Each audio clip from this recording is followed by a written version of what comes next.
The sea was calm, too calm for what was about to happen. Across the vast Pacific, a Japanese warship cut through the water with confidence, its steel hull gleaming under the sun. Its crew believed they were prepared for anything. They had trained for years. They had survived battles. They trusted their armor, their guns, and their empire. They did not know they were already dead, because somewhere beyond the horizon, an American battleship had locked onto them, and it was carrying 16-inch guns. This is not just the story of a ship destroyed. This is the story of what happens when belief collides with reality. The Japanese Navy entered World War II convinced of one idea above all else: spirit could overcome steel. Their doctrine valued courage, sacrifice, and aggressive attack. They believed a disciplined crew could survive anything if their will was strong enough. That belief shaped everything, from training to ship design to battlefield decisions. But the war was changing. American battleships were no longer symbols of pride alone. They were floating factories of destruction. Each 16-inch shell weighed as much as a small car. Each one traveled faster than sound. Each one carried enough force to rip a ship open like paper. Still, Japanese commanders trusted their warships. Their vessel was fast, well-armed, heavily crewed, built to fight cruisers, destroyers, and even battleships if necessary. The crew believed that if they faced the enemy, they would at least get a chance to fight back. That belief lasted until radar picked up an impossible signal. The American battleship had detected them long before they could see it. This was the first mistake. In the age of radar-guided fire control, distance no longer meant safety. The American ship did not need to see its enemy. It only needed coordinates, speed, and direction. Inside the fire control room, American officers spoke calmly. Numbers were called out. Calculations were made. Corrections for wind, curvature of the earth, and shell drift were applied. This was not emotion. This was mathematics deciding life, death. On the Japanese warship, sailors moved through their routines. Lookouts scanned the horizon. Gunners checked equipment. No alarms sounded. Then someone shouted. A white line tore across the sky. The first shell screamed overhead and vanished beyond the ship. It missed, but the splash was massive. Towering columns of water crashing down onto the deck. The sea shook. Men froze. That was when the crew understood something horrifying. They were under battleship fire, and they had not even seen the enemy yet. The captain ordered evasive maneuvers. The ship turned hard, engines roaring, trying to throw off the enemy's aim. It did not matter. 16-inch guns do not guess. They correct. Inside the American battleship, adjustments were made. Range refined, speed recalculated. The second salvo was already on the way. The Japanese gunners tried to respond, but their guns could not reach that far with accuracy. Their shells fell short, splashing harmlessly into the sea. Then came the third shot. It did not miss. The shell struck with a sound no human voice could imitate. Steel folded inward. The explosion tore through the ship's interior, detonating ammunition, ripping bulkheads apart, vaporizing men instantly. The deck lifted. The hull screamed. In a single hit, the warship lost power, coordination, and hope. Fire spread uncontrollably. Communications died. Officers who had commanded moments earlier were simply gone. This was not a battle. It was an execution. And the crew knew it. Men tried to fight fires that could not be controlled. Damage control teams ran into smoke-filled corridors that no longer existed. Orders were shouted into chaos. Then another shell hit, and another. Each impact erased sections of the ship like an eraser, dragging across a map. The Japanese warship had trained for torpedo attacks, close combat, heroic charges. It had not trained for this, because nothing prepares you for being erased from miles away. As the ship slowed, listing heavily, survivors looked to the horizon and finally saw the enemy. An American battleship, massive and distant, firing with calm precision. No rage, no drama, just certainty. And then the final order came. Abandon ship. But the sea around them was already burning. The first hit did not kill the ship.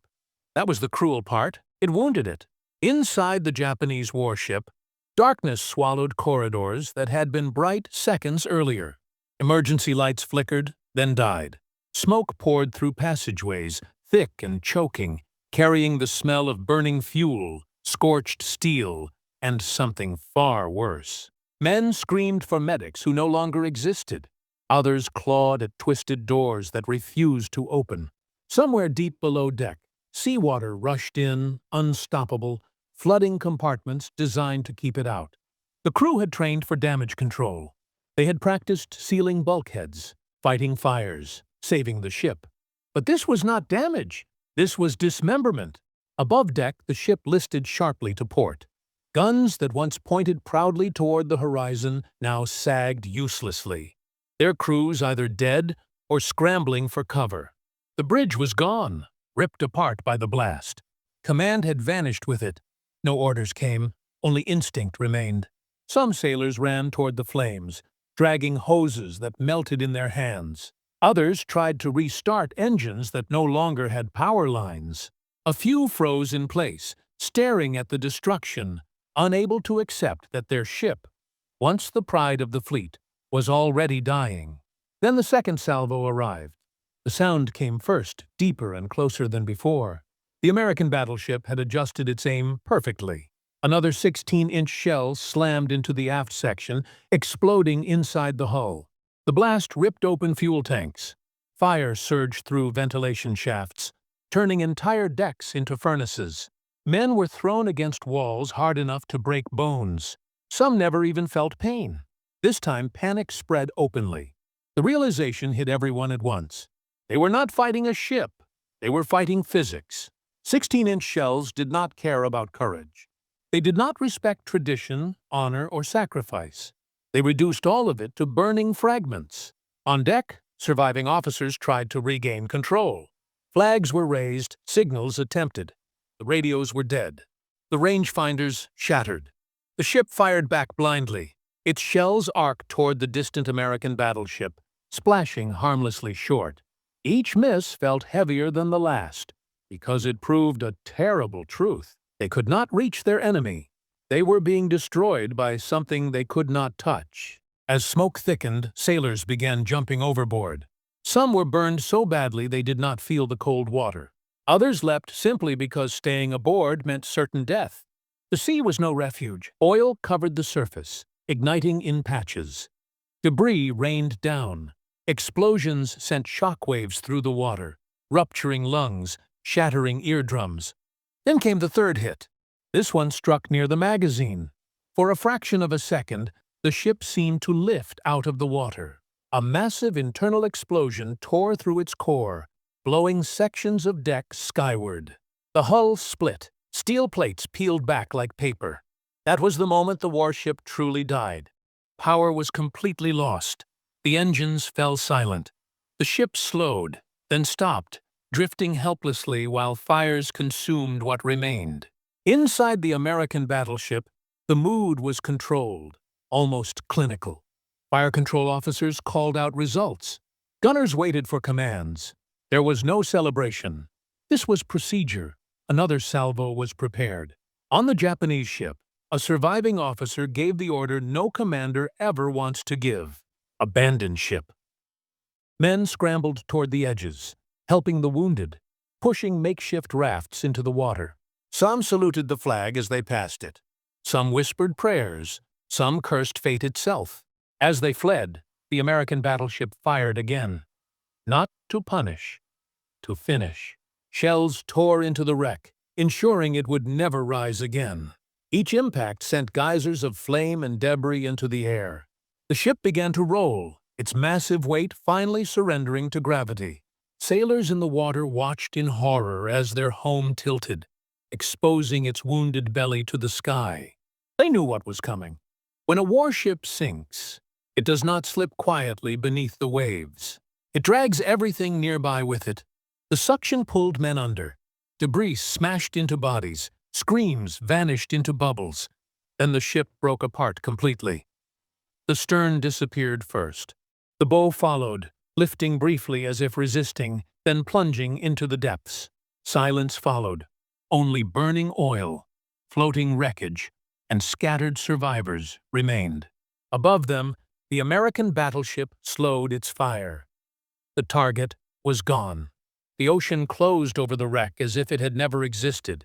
For the survivors, the battle was over. But the war was not done with them yet. Because floating alone in open water, surrounded by fire and debris, they were about to face an enemy even more merciless than 16-inch guns. Time. The ocean does not remember names. It swallows steel, men, and pride with the same indifference. As the Japanese warship vanished beneath the waves, survivors drifted among wreckage, clinging to debris, watching smoke smear the sky. Some were burned, some were bleeding. Some were simply too stunned to move. But the greatest damage had already been done far beyond the waterline. Because this battle did not just sink a ship, it shattered an idea. For decades, the Imperial Japanese Navy had been built around a belief: decisive battle at close range. Brave crews, aggressive maneuvers, torpedoes launched in daring night attacks. Victory through spirit, skill, and sacrifice. That belief had once made Japan dangerous. Now it was killing them. The 16-inch gun represented everything Japan had underestimated: range precision, industrial power. A system that did not rely on heroism, but on overwhelming force applied calmly, repeatedly, and from safety. The American battleship never saw the faces of the men it killed. It did not need to. Radar saw for it. Computers calculated for it. Doctrine protected it. This was the twist Japan had not prepared for. The war was no longer about who was braver.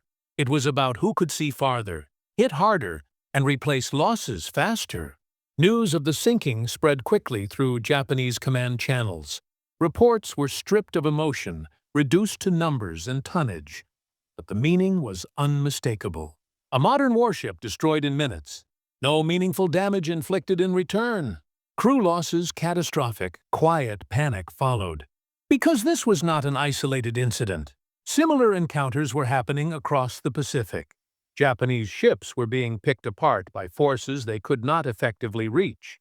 American firepower was growing faster than Japanese countermeasures. Behind the scenes, Japanese engineers knew the truth. Armor could not be thickened fast enough. Guns could not be upgraded easily. Radar lagged behind. Fuel shortages limited training. Pilot experience declined as veterans died. The gap was widening. Still, Japan pressed on. Not because victory was likely, but because stopping felt impossible. Surrender was unthinkable. Honor demanded resistance. Commanders told their men that death at sea was preferable to defeat. For the sailors floating in the wreckage, those ideas felt distant and hollow. Some cried out for help. Some prayed. Some simply stared at the sky, waiting for strength to run out. Hours passed. The sun moved. American ships did not stop. They had other objectives, other targets, other battles to fight. Rescue was not guaranteed. One by one, survivors disappeared, claimed by wounds, exhaustion, sharks, or the simple fact that no one was coming. Back on the American battleship, officers recorded the engagement and moved on. Ammunition was restocked. Guns were cleaned. The ship resumed formation. This efficiency was the true terror, not cruelty. Indifference. The sinking of that warship became a lesson taught silently within Japanese command circles. It was proof that the old way of fighting no longer worked. But acknowledging that truth would mean admitting the war was lost.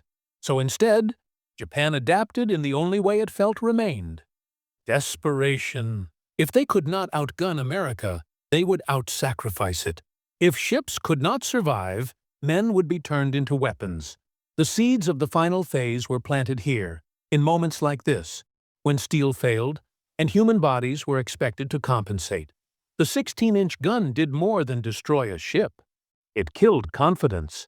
It exposed the fatal flaw in Japan's entire strategy. Belief cannot replace production, and courage cannot stop physics. For every ship America lost, it built two more. For every gun fired, More ammunition waited in factories thousands of miles away. Japan was bleeding assets it could never replace. And still, the war continued. Because empires rarely fall in a single moment. They fall in a series of realizations, each more painful than the last. As night fell over the Pacific, the last survivors clung to wreckage, surrounded by darkness. The battle was officially over, but its consequences were just beginning to spread. This single engagement would ripple outward, shaping future battles, influencing strategy, and pushing Japan toward a final, irreversible choice. One last gamble. One last belief that sacrifice could change destiny. The ocean closes over wreckage quickly. By morning, only scattered oil and floating debris remain where the Japanese warship once sailed. The men who survived the sinking drift silently, weakened by burns, blood loss, and exhaustion. Some are rescued hours later. Most are not. Their battle ends unnoticed. But the consequences of that single 16-inch shell do not fade with the smoke. Back in Japanese command rooms, reports are read again and again. Officers focus on numbers, range, penetration, time to destruction, but beneath the data lies a deeper fear. If one American battleship can erase a warship in minutes, what chance does the fleet truly have? No one says it aloud, because saying it would mean admitting the unthinkable, that the war cannot be won. Japan's naval doctrine had been built on decisive encounters. Close combat, torpedoes fired under cover of darkness, crews trained to charge, not to endure bombardment from beyond sight. That doctrine had once terrified opponents. Now it was obsolete. The 16-inch gun did not just destroy ships. It destroyed distance. It erased the battlefield Japan understood and replaced it with something colder, larger, and far more lethal. American battleships were not dueling platforms. They were systems, radar-guided fire, coordinated fleets, endless logistics. Losses were absorbed, not feared. Japan could not match that, so it changed the question. If ships could not survive, perhaps men could. From this realization emerged the most tragic phase of the war. Ships were no longer expected to return. Pilots were no longer trained for survival. Sacrifice became strategy. Kamikaze attacks were not born from fanaticism alone. They were born from encounters like this one. From the moment Japan understood that steel no longer protected it. Young men were told their deaths could succeed where armor failed. That impact could replace firepower. That honor could still change outcomes. Some believed it, some did not, but all obeyed. Meanwhile, American fleets continued their advance. Each island captured became another airfield, another port, another step closer to Japan itself. Battleships fired shore bombardments that flattened defenses before soldiers ever landed. The 16-inch gun spoke again and again, and every time it did, it reminded Japan of the same truth. The war had become industrial, not emotional, not spiritual, industrial. By 1945, Japan's navy was a shadow. Fuel shortages kept ships in port. Air cover thinned. Radar gaps widened. The empire that once ruled the Pacific could barely protect its own coastline. Still, surrender did not come, because wars rarely end when logic demands. They end when reality leaves no alternative. When atomic fire erased cities in seconds, the final lesson was learned.